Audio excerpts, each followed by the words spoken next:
जय Maharashtra. पीएमपीएमएलच्या Facebook पेजवर आताच PMPML भाडेवाढी विषयीचा एक चॅट पोस्ट केला.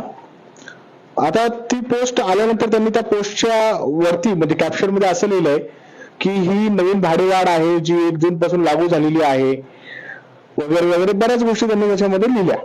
पण प्रश्न असा आहे की जर ही भाडेवाढ सर्वसामान्य प्रवासी नागरिकांना मान्य नसेल तर पीएमपीएमएल आणि लोकप्रतिनिधी यांचं काय म्हणणं आहे त्याबाबत. आणि दुसरी गोष्ट की पीएमपीएमएल या सगळ्या गोष्टी फेसबुकवर, इंस्टाग्रामवर, ट्विटरवर नेहमी टाकत बसते.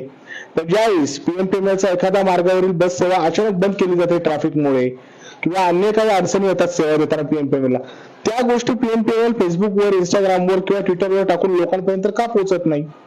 का बरं रविवारच्या दिवशी प्रवाशांना एक तास एका बस स्टॉपवर उभं करून मग त्यांना सांगण्यात येतं की त्या बाजूचा मार्ग बंद आहे, तिथून बस जाणार नाही, तुम्ही दुसरा पर्यायी मार्ग बघा. या अशा गोष्टी का होतात. पहिली गोष्ट म्हणजे ही भाडेवाढ ही प्रवाशांना मान्य नाही. पुणेकर नागरिक म्हणून, पीएमपीएमएलचे प्रवासी म्हणून आम्हाला ही भाववाढ मान्य नाही.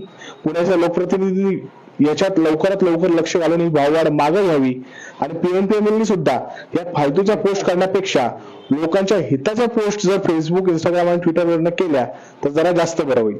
जय महाराष्ट्र.